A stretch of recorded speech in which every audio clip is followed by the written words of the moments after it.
محافظ دستے کا کمانڈر خیمے میں آیا اور اطلاع دی کہ محافظ کچھ لڑکیوں اور آدمیوں کو ساتھ لائے ہیں۔ سلطان ایوبی باہر نکلے، ان کے 3 سالار بھی ساتھ تھے۔ باہر 5 آدمی کھڑے تھے جن کے لمبے چوغے، دستاریں اور ڈیل ڈول بتا رہی تھی کہ تاجر ہیں اور سفر میں ہیں۔ ان کے ساتھ 7 لڑکیاں تھیں، 7 جوان تھیں اور ایک سے بڑھ کر خوبصورت۔ ان محافظوں میں سے ایک نے، جو سلطان پر تیر چلانے والے کی تلاش میں گئے تھے، بتایا کہ انہوں نے تمام علاقہ چھان مارا، انہیں کوئی آدمی نظر نہیں آیا۔ دور پیچھے گئے تو یہ لوگ 3 اونٹوں کے ساتھ ڈیرا ڈالے ہوئے تھے۔ کیا ان کی تلاشی لی ہے؟ ایک سالار نے پوچھا۔ لی ہے، محافظ نے جواب دیا۔ یہ کہتے ہیں کہ یہ تاجر ہیں، ان کا سارا سامان کھلوا کر دیکھا ہے، جامع تلاشی بھی لیے، ان کے پاس ان خنجروں کے سوا کوئی ہتھیار نہیں۔ اس نے 5 خنجر سلطان ایوبی کے قدموں میں رکھ دیے۔ ہم مراکش کے تاجر ہیں، ایک تاجر نے کہا، سکندریہ تک جائیں گے۔ 2 روز گزرے، ہمارا قیام یہیں سے 10 کوس پیچھے تھا۔ پرسوں شام یہ لڑکیاں ہمارے پاس آئیں، ان کے کپڑے بھیگے ہوئے تھے۔ انہوں نے بتایا کہ یہ سسلی کی رہنے والی ہیں۔ انہیں عیسائی فوج کا ایک کماندار گھروں سے پکڑ کر ساتھ لایا اور ایک بحری جہاز میں جا سوار کیا۔ ان کے ماں باپ غریب ہیں۔ یہ کہتے ہیں کہ بے شمار جہاز اور کشتیاں چل پڑیں۔ لڑکیوں والے جہاز میں چند اور کماندار قسم کے آدمی تھے اور ان کی فوج بھی تھی۔ وہ سب ان لڑکیوں کے ساتھ شراب پی کر عیش و عشرت کرتے رہے۔ اس ساحل کے قریب آئے تو جہازوں پر آگ کے گولے گرنے لگے۔ تمام لوگ جہاز سے سمندر میں کودنے لگے۔ ان لڑکیوں کو انہوں نے ایک کشتی میں بٹھا کر جہاز سے سمندر میں اتار دیا۔ یہ بتاتی ہیں کہ انہیں کشتیاں چلانی نہیں آتی تھیں۔ کشتی سمندر میں ڈولتی اور بھٹکتی رہی، پھر ایک روز خود ہی ساحل سے آ لگی۔ ہمارا قیام ساحل کے ساتھ تھا، یہ ہمارے پاس آ گئی۔ بہت ہی بری حالت میں تھی۔ ہم نے انہیں پناہ میں لے لیا۔ انہیں ہم دھدکار تو نہیں سکتے تھے۔ ہمیں کچھ سمجھ میں نہیں آ رہی تھی کہ ان کا کیا کریں۔ پیچھے پڑاؤ سے یہاں تک انہیں ساتھ لائے ہیں۔ یہ سوار آ گئے اور ہمارے سامان کی تلاشی لینے لگے۔ ہم نے ان سے تلاشی کی وجہ پوچھی تو انہوں نے بتایا کہ سلطان صلاح الدین امیر مصر کا حکم ہے۔ ہم نے ان کی منت سماجت کی کہ ہمیں اپنے سلطان کے حضور لے چلو۔ ہم عرض کریں گے کہ ان لڑکیوں کو اپنی پناہ میں لے لیں۔ ہم سفر میں ہیں، انہیں کہاں کہاں لیے پھریں گے۔ لڑکیوں سے پوچھا تو وہ سسلی کی زبان بول رہی تھیں۔ وہ ڈری ڈری سی لگتی تھیں۔ ان میں سے 2-3 اکٹھی ہی بولنے لگیں۔ صلاح الدین ایوبی نے تاجروں سے پوچھا کہ ان کی زبان کون سمجھتا ہے۔ ایک نے بتایا کہ صرف میں سمجھتا ہوں۔ یہ التجا کر رہی ہیں کہ سلطان انہیں پناہ میں لے لے۔ کہتی ہیں کہ ہم تاجروں کے قافلے کے ساتھ نہیں جائیں گی، کہیں ایسا نہ ہو کہ راستے میں ڈاکو ہمیں اٹھا کر لے جائیں۔ ادھر جنگ بھی ہو رہی ہے، ہر طرف عیسائیوں اور مسلمانوں کے سپاہی بھاگتے دوڑتے پھر رہے ہیں۔ ہمیں سپاہیوں سے بہت ڈر آتا ہے۔ ہمیں جب گھروں سے اٹھایا گیا تھا تو ہم سب کنواری تھیں۔ ان فوجیوں نے بحری جہاز میں ہمیں طوائفیں بنا رکھا ہے۔ ایک لڑکی نے کچھ کہا تو اس کی زبان جاننے والے تاجر نے سلطان ایوبی سے کہا، یہ کہتی ہے کہ ہمیں مسلمانوں کے بادشاہ تک پہنچا دو، ہو سکتا ہے اس کے دل میں رحم آ جائے۔ ایک اور لڑکی بول پڑی، اس کی آواز رندھائی ہوئی تھی۔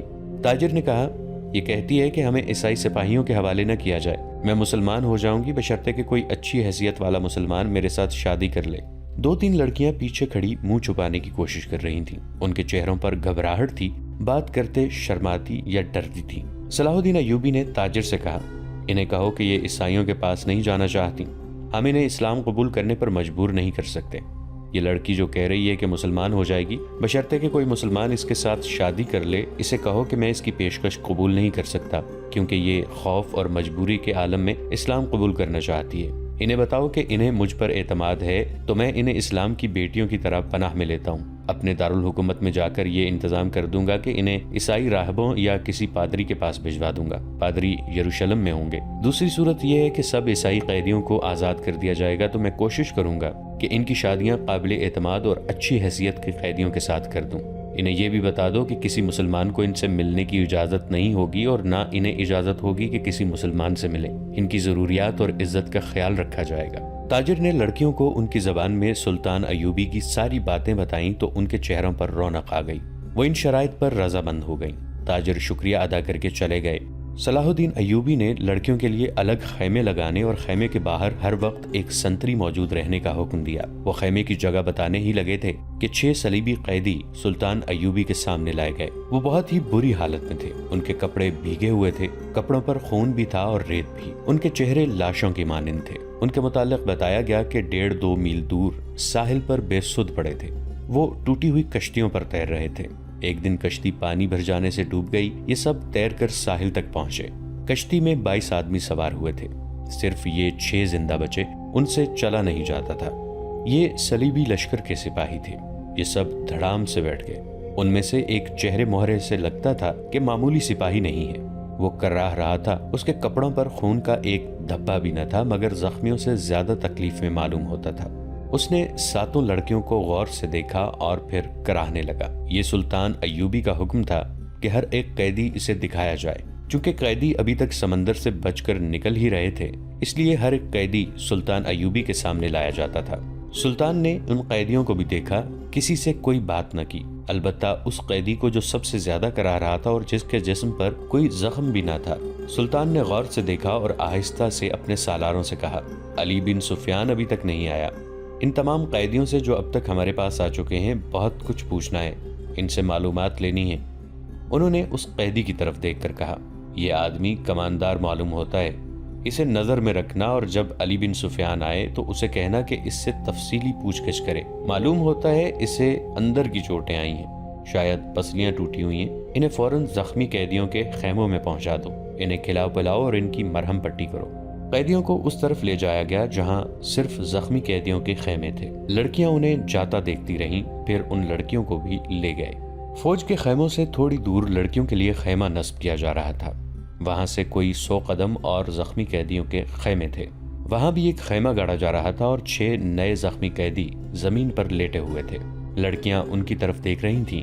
دونوں خیمے کھڑے ہو گئے، لڑکیاں اپنے خیمے میں چلی گئیں اور زخمیوں کو ان کے اپنے خیمے میں لے گئے۔ ایک سنتری لڑکیوں کے خیمے کے باہر کھڑا ہو گیا، لڑکیوں کے لیے کھانا آ گیا جو انہوں نے کھا لیا۔ پھر ایک لڑکی خیمے سے نکل کر اس خیمے کی طرف دیکھنے لگی جس میں نئے 6 زخمی قیدیوں کو لے گئے تھے۔ اس کے چہرے پر اب گھبراہٹ اور خوف کا کوئی تاثر نہیں تھا۔ سنتری نے اسے دیکھا اور اس نے سنتری کو دیکھا۔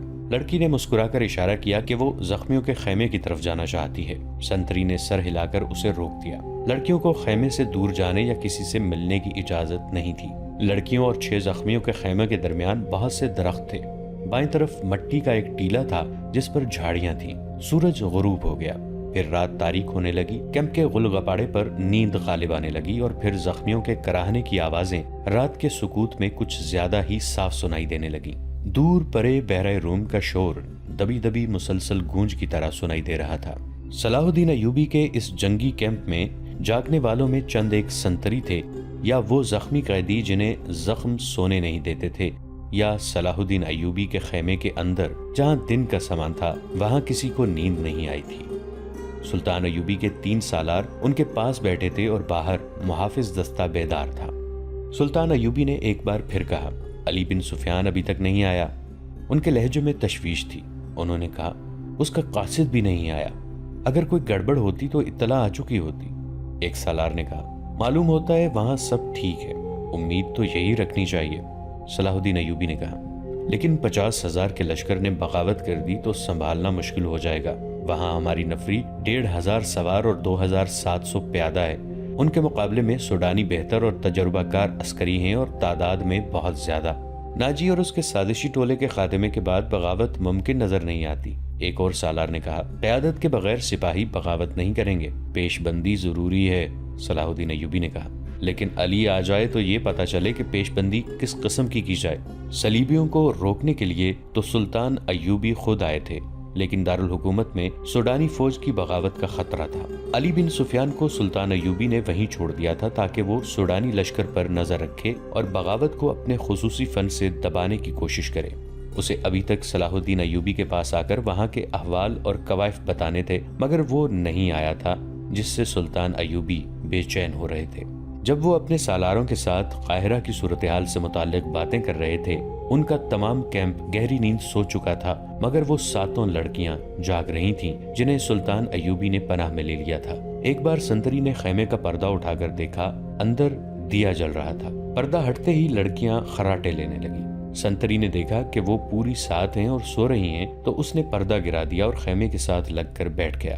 خیمے کے پردے کے ساتھ جو لڑکی تھی اس نے نیچے سے پردہ ذرا اوپر اٹھایا، پردہ آہستہ سے چھوڑ کر اس نے ساتھ والی کے کان میں کہا، بیٹھ گیا ہے۔ ساتھ والی نے اگلی لڑکی کے کان میں کہا، بیٹھ گیا ہے، اور اسی طرح کانوں یہ اطلاع 7 لڑکیوں تک پہنچ گئی کہ سنتری بیٹھ گیا ہے۔ ایک لڑکی جو خیمے کے دوسرے دروازے کے ساتھ تھی آہستہ سے اٹھ بیٹھی اور بستر سے نکل گئی۔ بستر زمین پر بچھے تھے۔ اس نے اوپر لینے والے کمبل اس طرح بستر پر ڈال دیے جیسے نیچے لڑکی لیٹی ہوئی ہے۔ وہ پاؤں پر سرکتی خیمے کے دروازے تک گئی۔ پردہ ہٹایا اور باہر نکل گئی۔ باقی 6 لڑکیوں نے آہستہ آہستہ خراٹے لینے شروع کر دیے۔ سنتری کو معلوم تھا کہ یہ سمندر سے بچ کر نکلی ہوئی پناہ گزین لڑکیاں ہیں، کوئی خطرناک قیدی تو نہیں۔ وہ بیٹھ کر اونگتا رہا۔ لڑکی دبے پاؤں ایسے رخ پر ٹیلے کی طرف چلی گئی جس رخ سے اس کے اور سنتری کے درمیان خیمہ حائل رہا۔ ٹیلے کے پاس پہنچ کر اس نے خیمے کا رخ کر لیا جس میں 6 نئے قیدی رکھے گئے تھے۔ رات تاریک تھی، وہاں کچھ درخت تھے۔ سنتری اب ادھر دیکھتا بھی تو اسے لڑکی نظر نہ آتی۔ لڑکی بیٹھ گئی اور پاؤں پر سرک سرک کر آگے بڑھنے لگی۔ آگے ریت کی ڈھیریاں سی تھیں، وہ ان کی اوٹ میں سرکتی ہوئی خیمے کے قریب پہنچی، مگر وہاں ایک سنتری ٹہل رہا تھا۔ لڑکی ایک ڈھیری کے پاس لیٹ گئی۔ سنتری اسے سیاہ سائے کی طرح نظر آ رہا تھا۔ اب وہ 2 سنتریوں کے درمیان تھی، ایک اس کے اپنے خیمے کا اور دوسرا زخمیوں کے خیمے کا۔ ڈر یہ تھا کہ زخمیوں کا سنتری اس طرف آ گیا تو وہ پکڑی جائے گی۔